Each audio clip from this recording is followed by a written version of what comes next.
But here's the thing.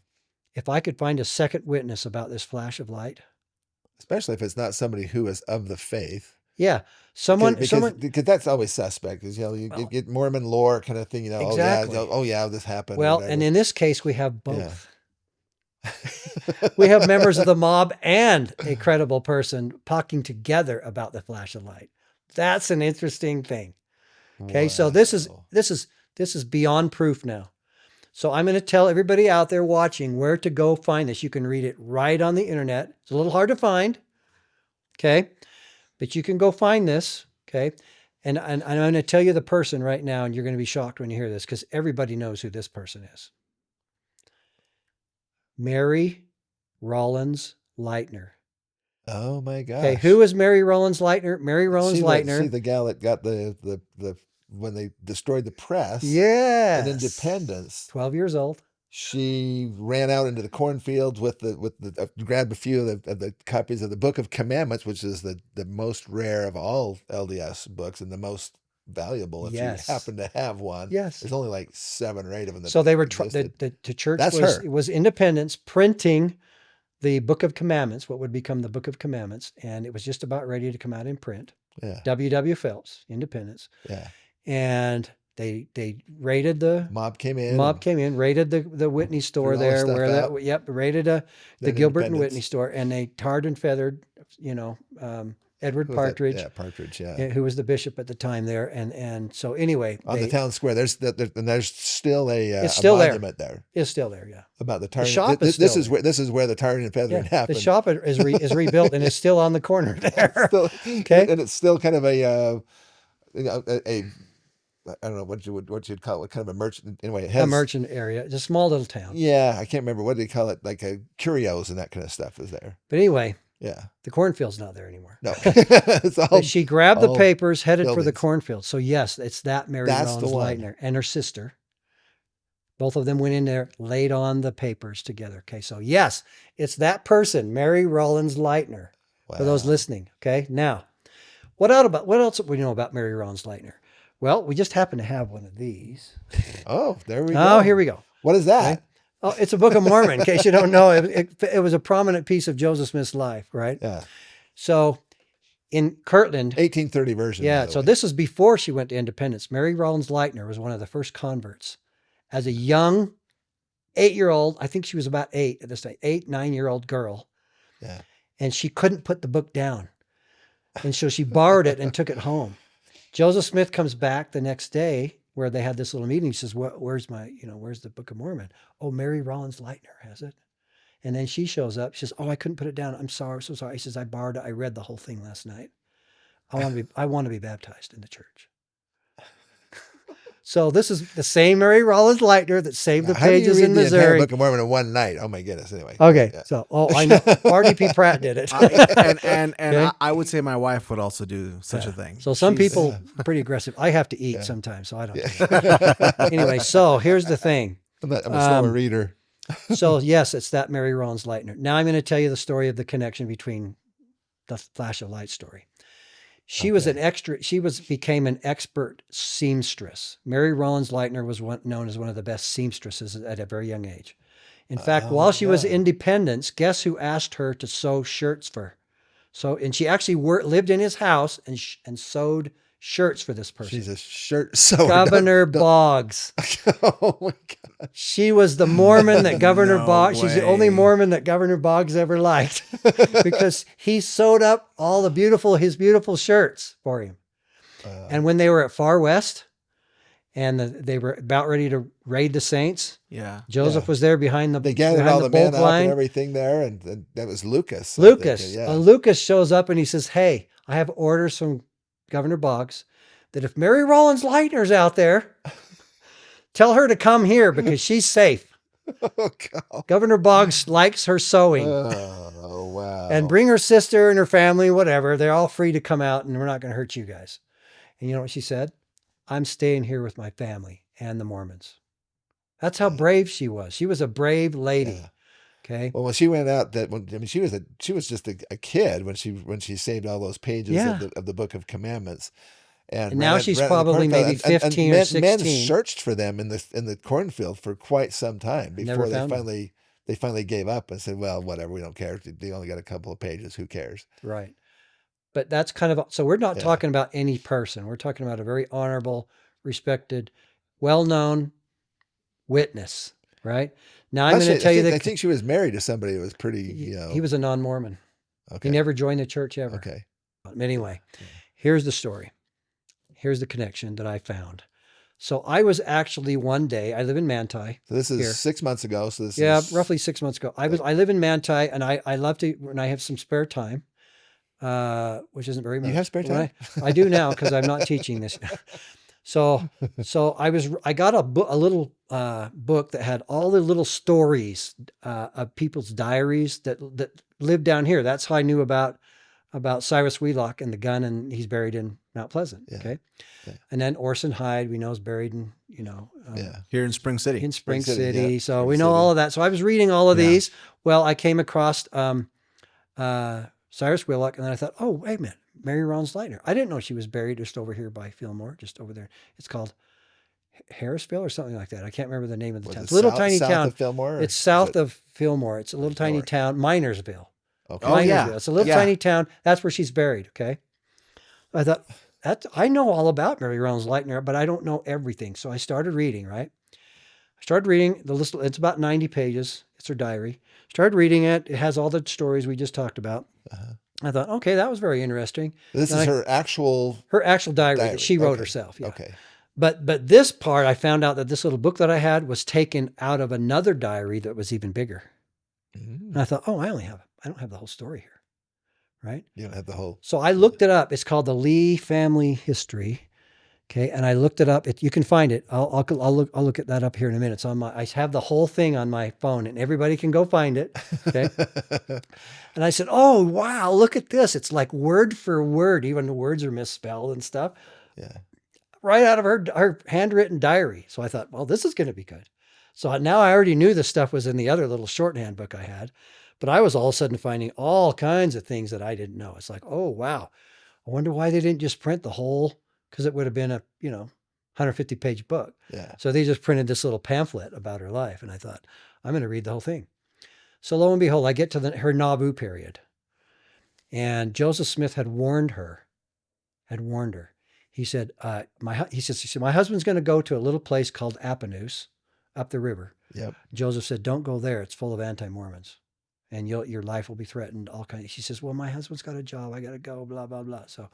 And then he prophesied all the rough times that they would have. Their house would blow down, and all that happened, just as Joseph had said.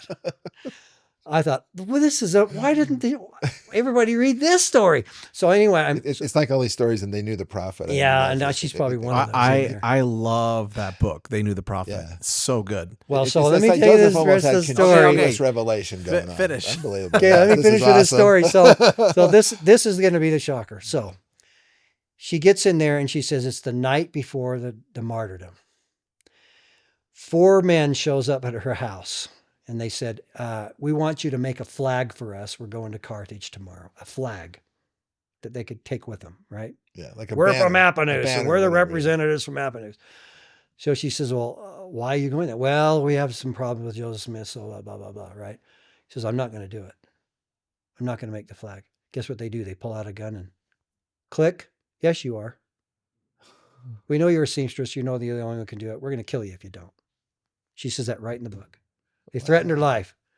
Now, I don't know if she says they threatened my life if I didn't do it. So at this point, she is, well, she's older than she was when she she's much older now. She's in Nauvoo. She's in her 20s. She's in her mid-20s now.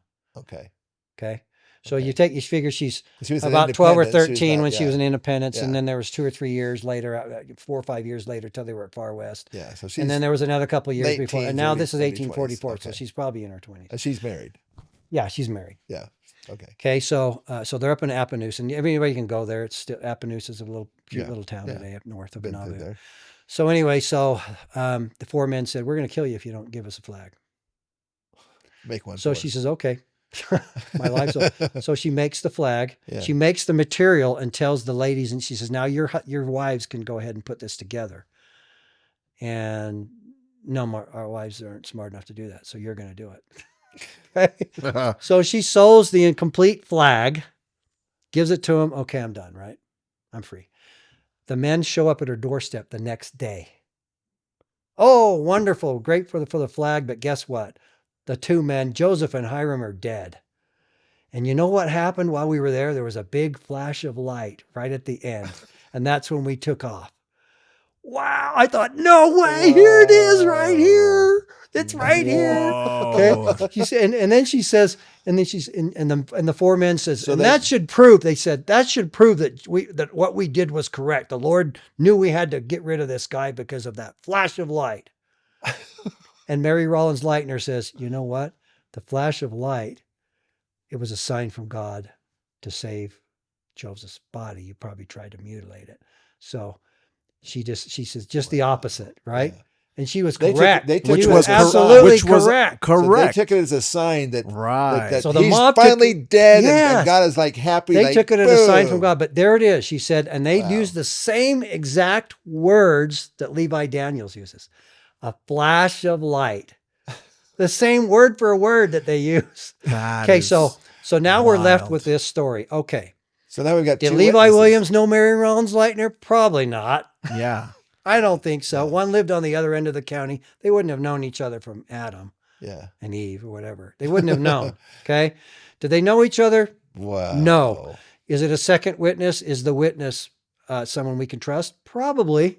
Mary Rollins Lightner, I would say she's a pretty truthful person. Yeah. Okay. Yeah. And she talked to four members who were at the mob, just like Daniels was.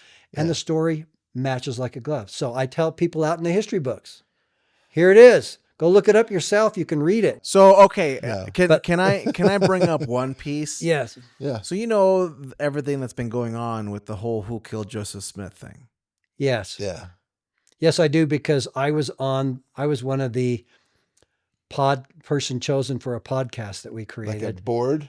Yeah, I think there were 7 of us there. And we're not talking about amateur historians like me. I was probably the only well, me and Brian Stutzman from Idaho were probably the 2 amateur, although I think Brian's probably more professional than I am, but both the 2 of us were probably the amateur guys.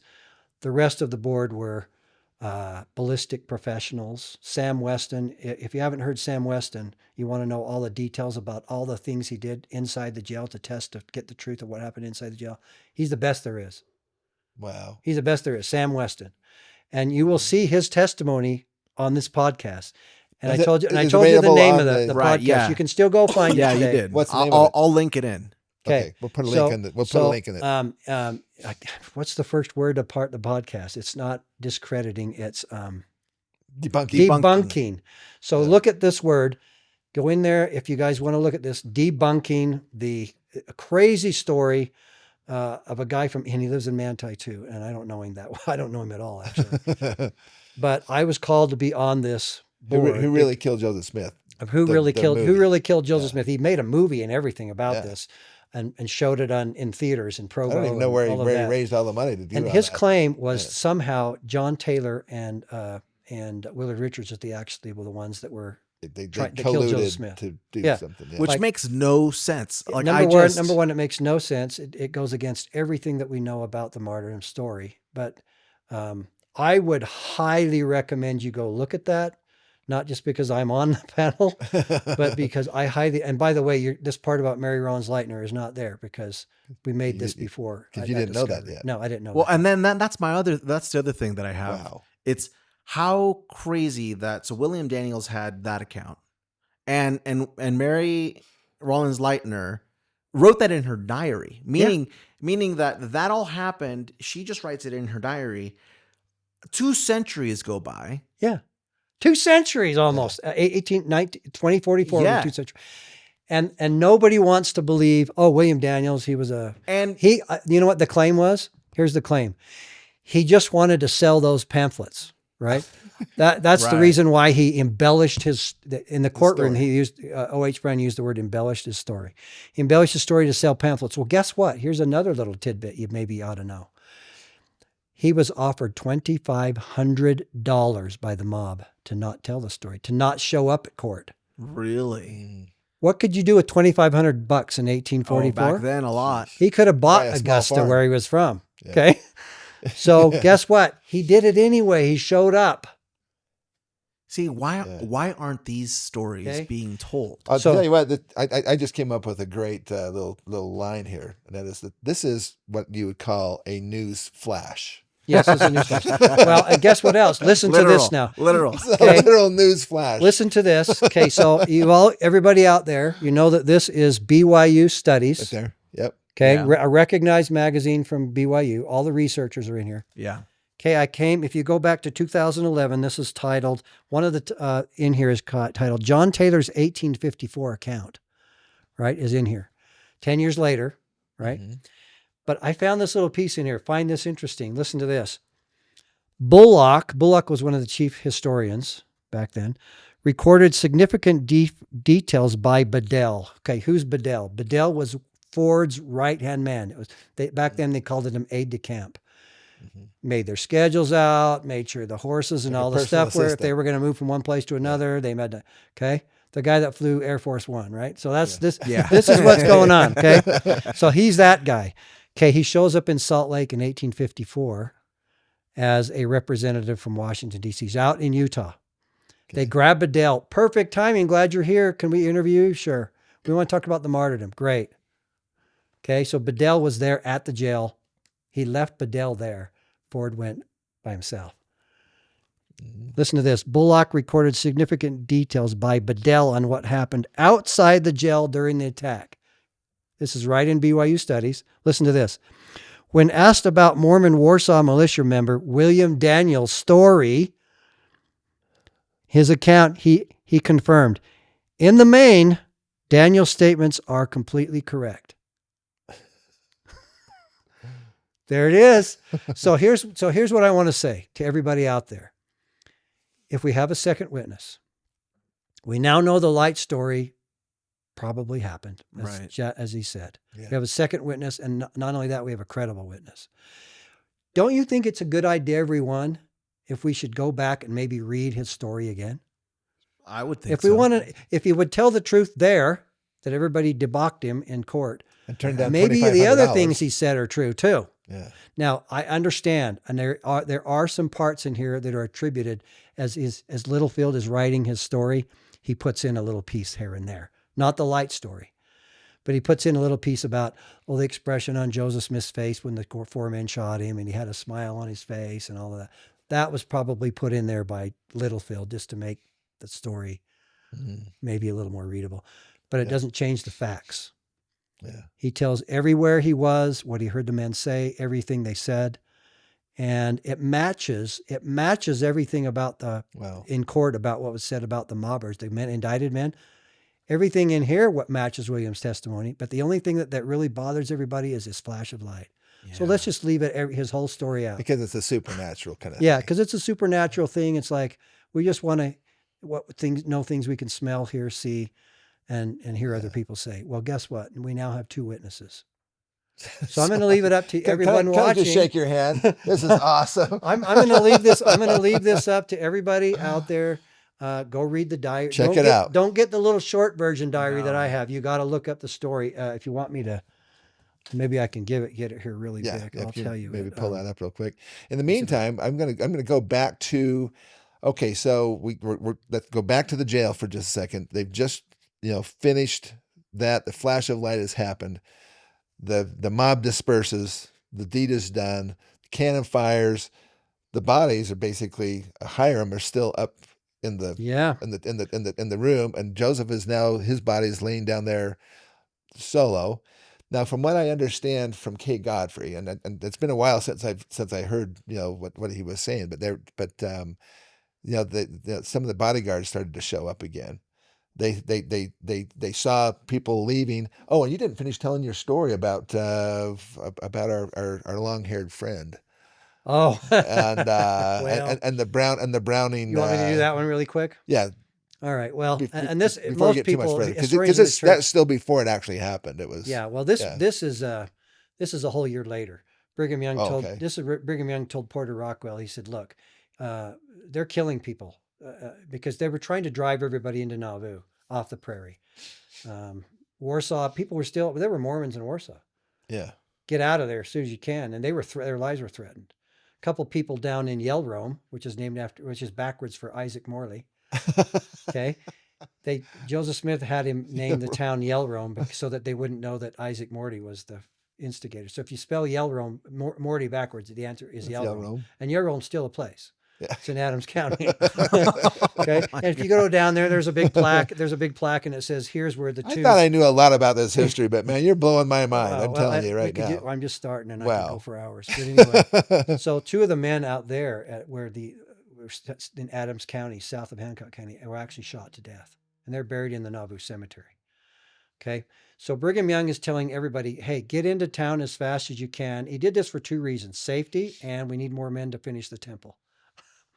So he did that twice for two reasons. So he says, what better men would you choose to go out and kind of round people up and make sure they get back to Nauvoo safe? Only one man, Porter Rockwell, right? Yeah. Everybody's terrified of this guy. Okay, I mean, you got to tell us when you were telling us. And that's where the avenging angel comes from, Yeah. because he was. And this is the story that started the avenging angel story. So Sheriff Backenstoss has now been. He wasn't the sheriff of Hancock County when Joseph was murdered. Backenstoss, I think is how you say it. Backenstoss. Okay. So Backenstoss was the newly elected, and the Mormons elected him. Which is one of the biggest problems still. The Mormons were still electing the people they wanted. They elected, and he was not a Mormon, but he was a good, honest guy, kind of like Sheriff Deming was. The previous sheriff was Sheriff Deming, but he died. And that's another story. The mob actually killed him too. But that's a different story for another day. So now they've elected Sheriff Backenstoss, and him and Brigham Young are good friends. And Backenstoss says, hey, I'm going to take every one of these murderers that are killing your people out of the prairie, and I'm going to bring them to justice. Yeah. It's going to happen. So the mobbers are all trying to kill the sheriff of the county. And in fact, on this day, Porter Rockwell is down in a ravine with his horses, watering his horses. He has a couple of friends with him. And just so happens that morning, before he left, he went to the Jonathan Browning gun store. In Nauvoo. We all know who Jonathan Browning was. Yeah. He brought the guns to Utah too. They're up in Ogden, right? Yeah, he's the one that first pioneered the repeating, right? Yeah. Right. So here it is. So he in Nauvoo. Yeah. He in 1845. He has the first what we call repeating rifle, and Porter Rockwell wants it. I want the first one. So that came out after Joseph was a year after Joseph was dead. Was when he did the first repeating rifle. So right at the time of the martyrdom is when guns were really being developed. They were going from the old load with powder stuff, and the flintlock to the cap and ball, a rifle to a rifled rifle, yeah. And also to the revolver. Yeah. So you didn't have to turn. So it wasn't like the pepper box pistol. So when you pull the trigger, it actually would have a mechanism that actually would rotate it one. And that's what Joseph would have had to have done: is turn hot, right? Turn it, shoot, turn it. That's how it was. Yeah. Okay. And I've got a replica of the real pistol he used in the jail, so I know how it works, and it's pretty weird. But anyway, so it was in that transition. So he says, "I want that first one, but you got to do me a favor. You know, I can't have these things outside." He says, it has to be a certain length, Jonathan Browning. So he cut some of it off, and he gave it to Porter Rockwell so it would fit on the side of his horse. Okay, you got to tell us about this jacket he had, because it was I did not know. There's another little piece of history. Everybody know that Porter Rockwell walked around, and this was not super uncommon. Yeah. He walked around with a coat that went right to his ankle, like a Saddleman's. Yeah, Saddleman's coat. It went clear down below his knee, halfway down to his ankle. Not a smock. What do they call that? There's a word for it that they talked about. A trench coat? No, it's like not really. Well, it's kind of like a trench coat. Kind of like a trench coat, but it was extremely long, and everybody goes, well, and then it had pockets all on the insides, and he had a gun in every one of them. Okay. Some were shot off, some weren't, pistols. How many did he have? And we only know this because when he was captured for the attempted murder of Governor Boggs, because he was blamed for it in 1842. Right. He went to Pennsylvania, and then once the Joseph had gone to trial in 1842, now the trial was over. So it's like, okay, I'm a free man. So he came back to Nauvoo, and he was coming up through St. Louis, and he was getting off the boat in St. Louis when they arrested him. Probably a big mistake. He should have not gone across the river to the Missouri. Yeah. Stay out of Missouri. They still please. had an Stay out of extermination order. Yeah, great there. place today, but not Yeah. then. Okay, so anyway, so they arrested him, and supposedly he surrendered 22 weapons off his body. It's like the gift that just kept giving. Okay. So somebody comes up. So Give me your guns. Yeah. So can you Okay, imagine this? give me your other gun. He puts a few out. They said, "Come on, Porter. We know you're better than that." Okay. He puts a few more. Then a few more. Then a few more. A couple knives out there and a few more. It's like, He's got 50 pounds holy of steel. moly! This He's guy's jacking around. this guy's a walking nightmare, right? So anyway. I love it, man. Okay, so anyway, he's down in Porter the Rockwell. ravine. What He's a down in guy. the ravine, and Sheriff Backenstoss is riding up over the hill, screaming and yelling, "Help! He's- Save me!" Blah blah blah. He's looking at So he pulls out his glass. little. Yeah, he had one of those that they use on the ships. You know that. Yeah, like a Right. spyglass. Scope. whatever Yeah, it is. spyglass. So he's looking up. Sheriff Backenstoss. Okay. So as he gets a little closer, he can hear Backenstoss notices him because Porter's easy to notice because his hair is down to here. Right. He knows who it is. He thought, "Oh, my life is saved." Right. So he yells out and he says, "I deputize you in the name of the law of Hancock County." And Porter's going, "Wow, I've never been a deputy before." Okay. So that was quick. And as he's riding by saying this, he sees 4 men chasing him at the top of the hill. They're chasing the sheriff of Hancock County out of his own county, for heck's sake. My goodness. So this is one big mistake. Number one, if you find Porter, you probably shouldn't be coming too close. That's number one. Lesson number one. Lesson number 2, he's deputized, which makes it really bad. Because now he has the right to do whatever he wants according to the law. And number 3, he has a brand new gun that he picked up that morning from the Browning gun Itching store. to use it. That he doesn't have to reload. It's like, wow, strike 3, you're out, right? So now he's coming down the hill. So he stands right out in the middle of the road because he has long hair. Joseph gave him a promise in 1843 that he couldn't be killed with a gun. So he stands right out in the middle of the road. 4 men have their loaded guns coming straight at him. He picks the one out in the front and 100. They say it was 100 yards. It's probably more like 200 or 300 feet. Yeah. Shot him right off his horse. One shot. Boom.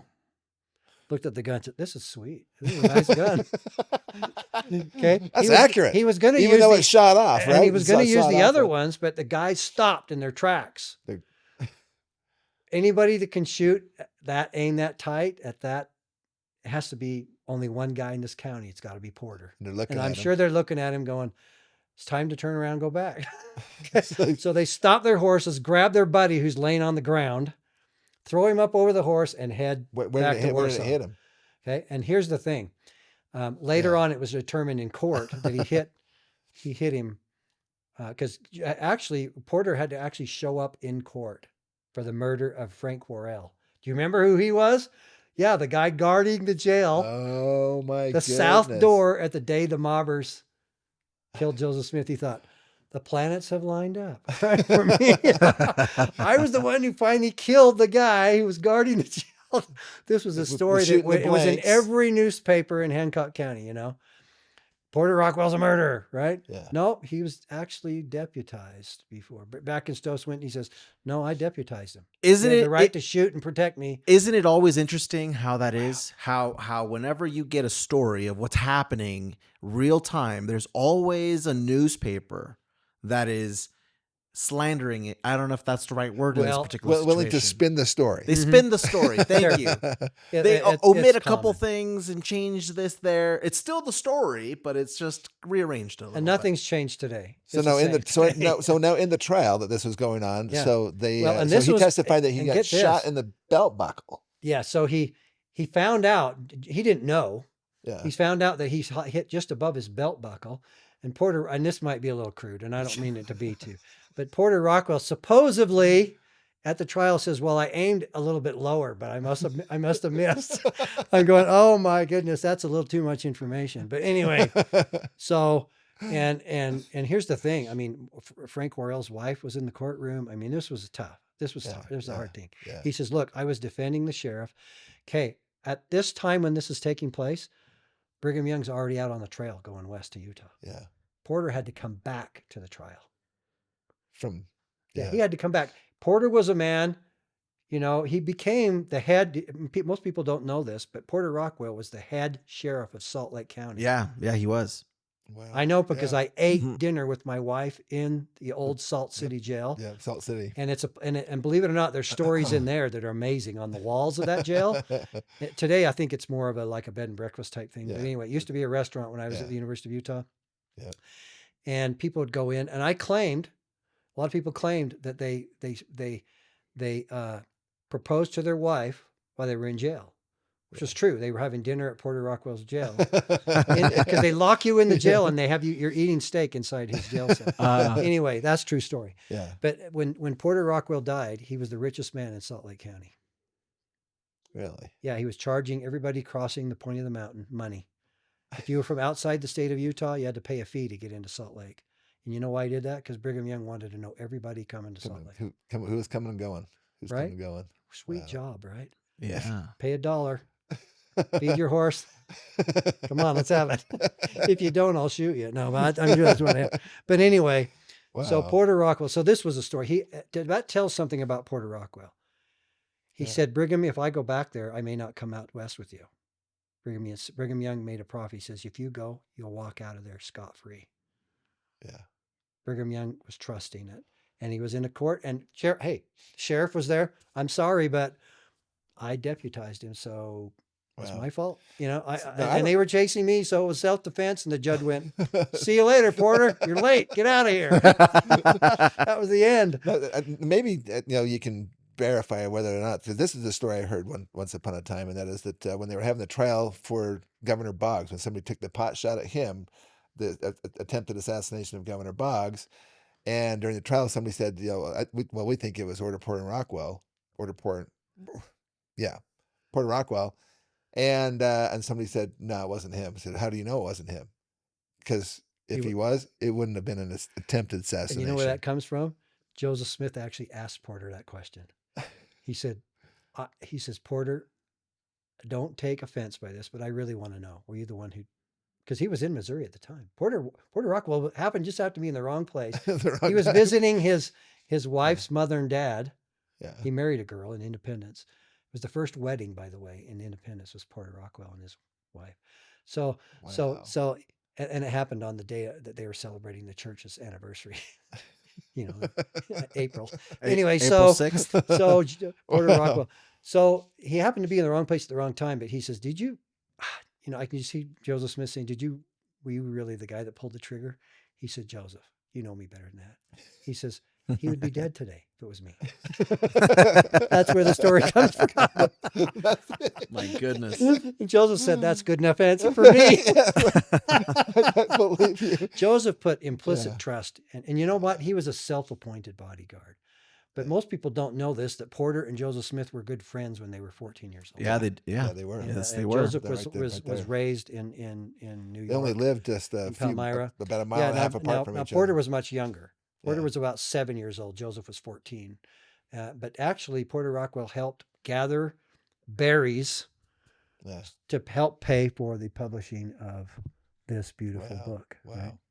So anyway, I could go on with Porter Wow. Rockwell stories all afternoon. That's a time. Well, for there's a couple quick things, and we want to move on to some of the other things. But the part of the reason why we don't usually have this as a backdrop, but this painting, I love this painting. This is a depiction of Joseph and Hiram and a couple of his bodyguards. Now, but Joseph Smith had numerous bodyguards over the course of his time.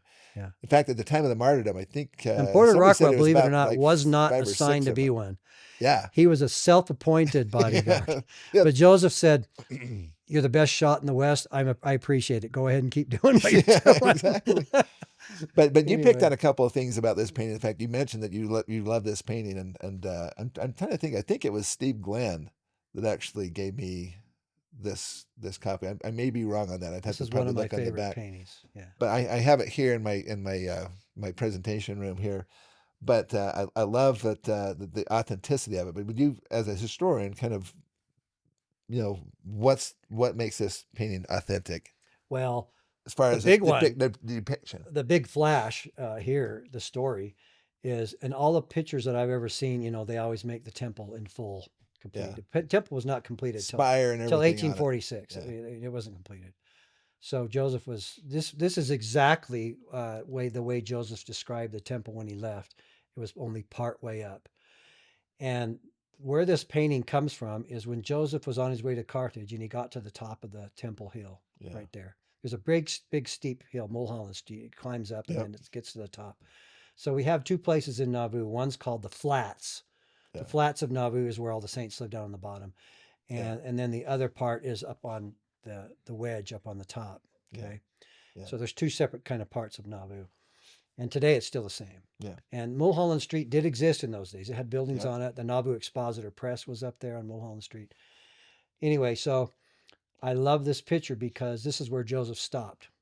And he looked, and it shows him over there looking at the temple, right? He stopped. He probably turned his horse around because he wanted to see this big, beautiful river coming around there. It's the only place of the Mississippi that has that sharp of a bend. Yeah. Okay. And Joseph Smith looked out and he looked at the temple and he says, he made a prophecy right there. He looked at the temple and he yelled to you can see the people working on the temple. They had to work 1 day in 10. Okay. That was their share, their tithing kind of. Tithing, yeah. And he yelled out, "Hi, boys. I'm going like a lamb to the slaughter," you know. He turns around his horse and he says, "This is the most lovely and wonderful people under the heavens. Little do they know the trials that await them." Joseph knew. He'd already mapped out the saints. Yeah. Most people don't know this. I'll just throw this little piece where they were going to go. In between, when he came back to surrender the weapons, remember I told you he came back from halfway, almost to Carthage, came all the way back to Nauvoo with Captain Dunn, no relation to me. But he came back and they surrendered the weapons. It was during that time that he made all of these, prophecies. But anyway, this is where he changed his clothes too. That's why you show him in his clothes. So he's probably instead of his. So this would be the second trip. This would be the last trip out. Uniform. But he made a prophecy. Yeah. And it was in the little place where they used to hold Nauvoo rendezvous. They called it rendezvous. The missionaries would do this little. They don't do that anymore. Yeah. They don't do that anymore. But it's down in the cultural hall. That's changed a lot over the course of time. It used to be, Sunset on the Mississippi was actually they still do that one. Down, but it was down on the Mississippi. On the river, on the river, and so forth. And then there's rendezvous in Nauvoo and so forth. Anyway, he drew out a map for the saints during that time that the men were surrendering their weapons. He drew out on the floor their pathway west. Wow. So that Brigham Young and he gave and a man made maps out of it, and that's the map that Brigham Young used to get the saints out to Salt Lake Valley. But anyway, wow. So he prophesied way early that the saints would go to the Rocky Mountains. Yeah. Okay. Yep. In fact, he had visions of the mountains and the beautiful snow-topped mountains out here. He had visions, and that's to Anson Call. Yeah. Anson Call's testimony. But anyway, I love this picture because this is where he made a statement. Little do they know the trials that await me. And oh boy, all you have to do is talk about the Willie Hancock Company and all those trials, and you realize that the saints paid a high cost. And some people, Brian Stutzman, one of my friends, who's also on this, panel, on the panel, he says every time I go to these places in Wyoming, it just frustrates me. I wanted to punch Tom Sharp in the face. I just like can't believe this. But here's this, sometimes blessings are in disguise. Yeah.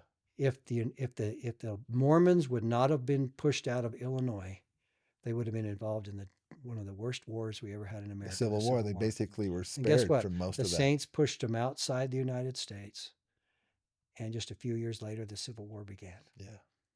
And Brigham Young and them just sit and watched it. It's like, Joseph predicted that. Prophesied about the Civil War in 1831. Yeah. It's like it's in our scriptures. Yeah. And they're just watching all this horrible carnage happen, and the saints were not involved in it. So I wonder if this horse is Joe Duncan. You want? I got another story, but I don't know if you got time for it. Do you know where the name came from, Joe Duncan? For his horse's name? Yeah. Well, he was kind of an unsupportive guy. This was a man running against Governor Ford, and they asked Joseph Duncan. They said, if you become elected the new governor of Illinois, what will you do with the Mormons? He says, I'll write them right out of this county. So then Joseph Smith, when the Mormons elected Thomas Ford, Joseph thought, well, I'm going to name my horse Joseph Duncan because I'm going to ride him all over the county. That's a true story. That's how his horse got named, and everybody knew that if he was riding Joe Duncan, and it's probably Yeah. maybe a little. This is just a picture of a horse, but Yeah. Joe Duncan had that little white spot that's kind of a star. kind of a scar that you find not on too many horses, but you Yeah. find it, and Yeah. the rest is dark brown. Yeah. It was one of those. Well, it's interesting So- that he doesn't have that star, but he has more of a blaze on Yeah. his nose. But That's the story about Joe Duncan. I love that story. I'm not sure if he still had Joe Duncan at the time of the martyrdom. He did. So you think Absolutely, we know that from a he story had kind from of Emma. a stable at that point. Yeah, too, he had. So he had a In couple horses. fact, unfortunately, one of after the martyrdom, one of the men came by and borrowed Joseph's horses, and he ran it up. It was Joe Duncan. He ran it up and down the river and almost killed the horse. Oh, And wow. Joseph Smith III, Joseph's oldest son, yeah. he inherited the horse, and he was so upset. Went and told Emma that this guy, and that's Yeah. another thing that turned Emma against Brigham Young, was how they almost killed my son's and my husband's horse, who he loved. Yeah. And horses Joseph horses also- back then, people actually, it was kind of like when you get to know your neighbors by the cars they're driving around. People knew They knew it. Who They was knew. the- They knew. they and knew they knew the that was size and Joseph's the color favorite of the horse and so Joseph had forth, two yeah. horses. yeah. Old Charlie was the other one. Yeah. Old Charlie and Joe Duncan were his two favorite horses. Sorry, One was a black stallion. I got it off. Yeah, we got it off a little bit, but yeah, he also had a big Mastiff dog. Joseph had a big Mastiff, the largest dogs there is. Big dogs. Big Mastiff dog. Yeah, And they're like a on the small day horse. on the day that Joseph left for Carthage, the dog followed him clear out onto the prairie. The dog actually jumped out the top window of the mansion house onto the ground because Joseph had locked him in the house. But he was not about to see his master go. He knew something was going on, and the dog jumped Wow. out the top window onto the lawn. That's about a 10, 12-foot jump. That is. And the dog ran after him and followed him clear outside town. Yeah, it's a big. And he had to have another person bring him back. All right. Well, we got to get Anyway. so we got a few Yeah. things. So the next thing I've we talked wanted too to talk much. about. Go ahead. This has been absolutely fascinating, Craig. I mean, this is fantastic. Okay, so one of the other things we wanted to talk about what happened to the bodies, and I mentioned so the bodies were out there. They gathered them up. My understanding from Kay Godfrey is that they actually took them to, I guess it was a hotel that was there in Carthage the first night. It's the same hotel that Joseph was in the first night, the Hamilton House Hotel. Yeah, the Hamilton House. Yeah, same Yes, hotel yeah, as what. Yeah. And Mr. Hamilton is the one who provided one of the buggies to take him back to Nauvoo. And they realized that Joseph still has his head, so Yeah. somebody could come back and try to collect on that bounty. Mhm. And so they hit him there. Then the next day, a couple of the bodyguards of Joseph Smith showed up, and they got a wagon. They took some One of oak them, planks by the way, was that they was found. Porter Rockwell. He came back Yeah, the next day to help. yeah, He was part of the 8-man guide that took the bodies yeah. back. Now they found some oak planks, and apparently they grabbed some nails and a hammer and basically hammered together a couple of makeshift coffins, if you Right. will. Mhm. Put the two bodies in it, put it in the wagon, took some brush and some tree branches and so forth, and put it over the top, so it looks like they're just kind of hauling off a bunch of refuse. Yeah, there's a show the church made that stuff. has Joseph's boots like hanging out of the back of the wagon. Yeah, that's incorrect. no, He was actually in put the in a coffin. pine box, In but the yeah, pine. there might not have been a lid. Yeah. And from what I understand, there was an Indian blanket put over the top, and then Okay. the leaves and stuff over the top to protect him from the heat of the sun. Because it's 18-mile trip from Yeah. and wagons, and John Taylor says when they brought him back a week later, because he had to stay in Hamilton for Yeah. a week to heal up from his wounds, and this is what I truly believe happened. And Bates Noble Yeah. also mentions this. Mhm. He says Hamilton kind of wanted to keep Taylor in, so the people wouldn't attack. He used him as a hostage, so they wouldn't come and attack Carthage. So they kept Oh. John Taylor there as kind of like a hostage situation. He wanted to go home. Yeah. He wanted to get out of there. Yeah. But they said, no, He has a nice you home can't there in move. Nauvoo. You can't. Oh, yeah, beautiful. home. Right Yeah. next to the Times The and printing Seasons. shop, yeah. So no, you can't. He says you gotta heal from your wounds. He wanted to go home. He didn't want to be left there amongst a bunch of mobbers. Yeah. They already tried to kill him once, so he didn't feel Just safe. about He did. didn't feel safe there. So his wife, when she found out he wasn't going to come home, his wife went to Carthage and stayed with him, and mended his wounds. Yeah. So Miss Taylor. Yeah. Mrs. Taylor. Yeah, Anyway, Mrs. so Taylor. yeah, so that's what happened. But he describes when they were coming back, they had to ice everything. Now, Hamilton also owned an ice shop. And they packed Joseph's bodies and his face and everything with ice. So Joseph And that's Hiram, why the that's- death masks were that's- so preserved, because yeah. in that heat of the sun, he went down into his ice box, because the Hamilton Hotel would have had to have had ice. So he had his own ice, and they packed the coffins. And this is what you don't hear much. They packed the coffins with ice. And that's why the blanket was Over the laid top over to try to keep preserve the the ice cold in there. Yeah. Yeah. Keep the ice from melting. Yeah. Yeah. So that's one of the main things that people leave out. So now they didn't have any kind of morticians at the time. They didn't have any kind of embalming or whatever. So these are guys who have several holes in their bodies, and they're leaking out stuff. Correct. And they're in the heat of the day. Although it's their body's been iced, and they're heading back to Nauvoo. Where do they go when they get to Nauvoo? Well, and the other thing too is embalming really didn't become a thing until the Civil War. Right. Okay, so that was many years later. Right. So yeah, they had people wonder, well, why did they bury Joseph like 2 days after the martyrdom? Well, that's the reason, because bodies deteriorate so bad. Yeah. And then it comes up the big question about kind the of like death Lazarus. mask. I mean, after a couple of days, It's gone. it's They're there. starting to Yeah, stink. exactly. I mean, things are starting to And break down. So they brought the bodies back across the prairie, and believe it or not, by then everybody had heard. Yeah. Even across the river in Montrose, and there was Mormons living there, in Burlington, Iowa. They all came there. Supposedly there was about 8 to 10,000 people That lining the converged streets, clear outside of town, Yeah. and they watched this entourage guarded by 8 soldiers come into town, and it pulls up to the mansion house. Imagine how Emma felt. The men said as they came up to the mansion house, they could hear They're wailing. crying and wailing. Yeah. Everybody on the street knew. And Willard Richards was with them. He was the only one not hit, remember? Right. Willard Richards is coming back, and he has to stand up to the saints, and he stands up on the wagon after they tape the bodies out Mm-hmm.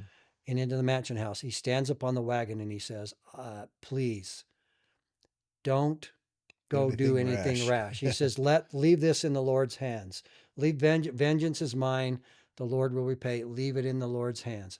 Can you imagine, just the people out there, can you imagine any other people would have tarnished the state? They had a legion of 4,000 men.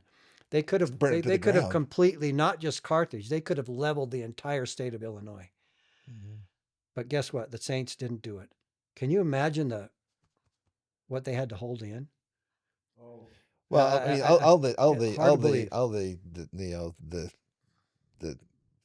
breach of justice.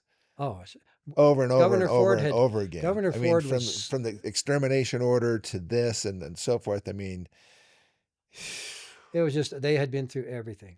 Yeah. Okay. And Governor Ford was, in my opinion, and in my book that I wrote, I just don't leave him any space. A lot of people like to leave Governor Ford space. Like, oh, he was just a neutral guy. He just didn't know what he was doing. Kind of like Pilate or whatever. Yeah. But that's always that. I feel like that's always the case. No, I'm not an attorney, but I'll bet you today, if we replayed the court, I could convict Governor Ford in 10 minutes. Yeah.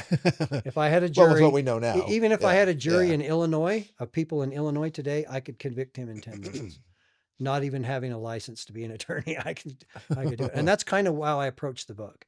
Yeah. And I show, betrayed. I mean, you can't. There's just too much evidence. It's over the top. Okay, right? so now they're in the parlor there in the mansion house for.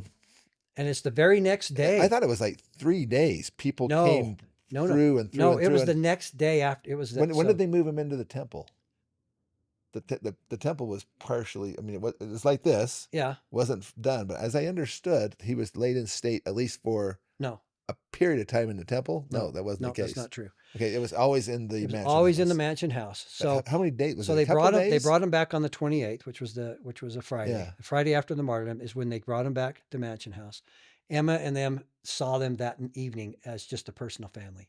That's when they made the death masks. And that's when they made the death. Now that's another thing too. You have to make these.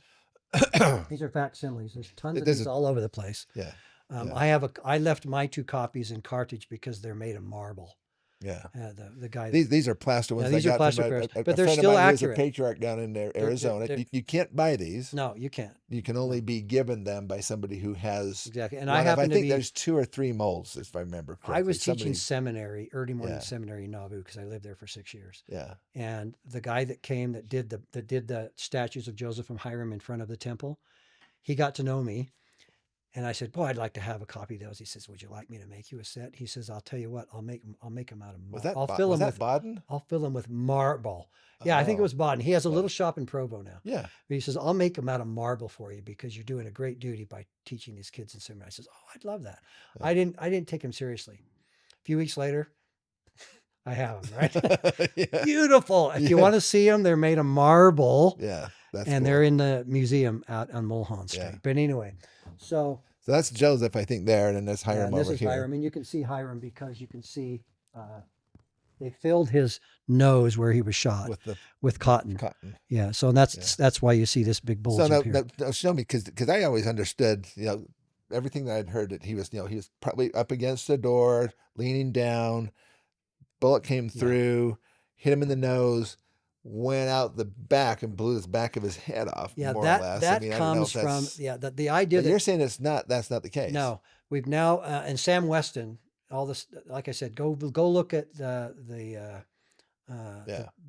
podcast we did. Sam Weston went through all of the ballistics. It's amazing. Sam Weston's incredible person. Yeah. Hi, Sam, if you're watching this, but he is amazing. Hopefully you are. Haven't seen him since we did that podcast, but he's amazing.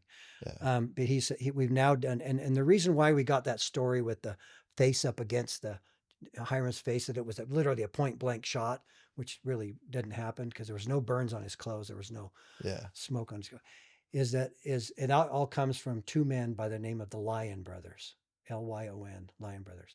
And they did a piece in BYU Studies, the same magazine I just showed you. Yeah. They're both dead now. But the Lyon brothers concluded that that's where that comes from. He was right up against, his face was right up against there, and that's why the shot came through. And so which way did it come? It came in. Yeah. We don't know if that was a ricochet shot. Or did it go? We don't really know. Coming from the back. Because what Sam Houston concluded is no. And Willard Richards' story also says this. Willard Richards says that he was hit when he was halfway back in the room, almost 2/3 of the way back towards the east window that Joseph jumped out of. So remember when that first shot came through the bolt.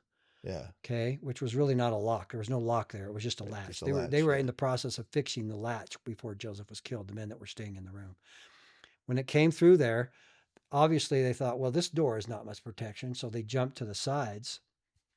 And then Hiram went straight back. He went straight back, and that's where the ball hit him from in the back from the outside. And then the other ball that came through, and it could have been a ricochet ball, came through the door. Okay. And then when it went through that door, and Sam Weston's really good at showing you how balls like that can change, even a panel door can change the trajectory of the ball. Yeah. And then that's the one that struck him in the face. Okay. Now we also know that from William. So that's not an exit wound. It is an entrance that's wound. probably an entrance wound. It's what you can go look at Sam's stuff. He's much smarter. An exit wound would be much bigger than that. It seems. And exit wounds tend to, when they leave, and Sam explains all of this, how they tend to leave. The skin is kind of flayed out because it's leaving. It's going through all those layers, and he does an excellent job about that. But anyway, if we go back to remember. That Dr. Willard Richards, inside that jail is witnessing what's going on. And he said that Hiram was halfway across after the door was the first shot, was halfway across when he was hit. And I tend to believe, which is probably I think he's correct. 15-foot room, maybe. Yeah, 15. It's about 12 feet. It's about 12 feet from the door to the window. Yeah. He was back 6-7 feet when he was hit. So and I've been outside the jail too, and Sam Weston can say this too. I mean, you can stand out there. I've stood out there at 5 o'clock in the evening, and I've been 70 yards away outside the jail grounds, outside the fence line, the metal fence they have there. And you can see it, rod fence. And I said, at 5 o'clock, the sun's down, right? It's kind of going down. It's in June, so it's hot, right? I can pick people moving around in there. I can't tell who they are. Yeah. But I From can that see all the distance, people yeah. up in there, the visitors. I can see people all over in there. It's easy. So why wouldn't you? You know. Yeah. So anyway, but I truly believe that that Sam's got it down. He does ballistics through the same door panel, the same. I mean, everything. Shooting the same ball, you know, the same 54 caliber ball, all of that. He does it all. So I really advise you to And go see the that. door itself is pretty thick, but where these panels are, it's actually only maybe Yeah. about a But the one thing you have to 3/8 of an understand inch or is it's something, not maybe? pine. yeah. Nothing in the gel is pine. It's all that really hard red Yeah, it's wood oak. stuff. Yeah. Oak, yeah. Oak, yeah. Yeah, it's oak. And oak is Yeah. brutal. I mean, it's very powerful stuff. Yeah. And a lot of parts of the gel today that you walk through, it's a museum by the state museum because a lot of it's original. Yeah. Okay. Jonas The and floors, Joseph and the Alice floors are McRae. amazingly Yeah. original floors. Joseph and Alice McRae Yeah. went back and decided what was original, and they kept all that. It used to be someone's house in the 1900s. There was buildings attached to the side of it. And by the way, if people back there who are going through the gel and they take you to the summer kitchen first, the summer kitchen was not attached to the gel. Yeah. It was out in the jail yard because back in those days you were cooking dinner and bringing it in, Yeah. and it was too hot. You don't want to be warm, heating So they your house cut the up any more door. than They you cut have the to. door that goes from the, later on. Yeah. The church did that. They cut the door on the side of the door. So that's there was how no, there you was no enter. door into Yeah. the dining room. Okay. It makes it easier for people to be, people to have a kind of Yeah, a it makes it path great to for the make it tour. go through for the Yeah, tour. Yeah. that's all it is. Yeah. But the windows, some of the windows are original. Yeah. The wavy ones. Yeah, you can see it. They're original. A lot of them were shot out. There's bullet holes. You can see them on the sides of the brick and the walls still out to there today. It's pretty hard. Some of them aren't all bullet holes that you see. The roof is, I was there the day they tore the roof off. Now, I'm not even sure if that was the original roof that they tore off. Probably not. But I It's have been a long pieces at time, my yeah. home of the original. Yeah. Of the roof that they tore off. It was sagging. You'd go up in the top floor. Most like, people don't whoa. know there's another floor above. There's 3 floors. There's another floor above the jailer's bedroom. It's just an attic. Yeah. But the kids had their beds up there. That's where the beds were. Yeah. So him and his wife lived in the room that Joseph was killed in, and the kids were in the top. Yeah. Okay, and there's plenty of room. I've been up there. But Yeah. when I was up there, the floor was sagging. but the roof was literally 2-foot sag. Oh, Yeah. wow. And so So they went I up was there. there when Casey Clough, who was the head of the foundation down there, he was my bishop in there when I left. Yeah. He says, we're going to tear the roof down. You want some pieces today? And I said, I'd love that. So I Yeah. went out and I've got a piece of the jail roof that's about this size. And I got another little piece that I made that has all the little square nails still in it.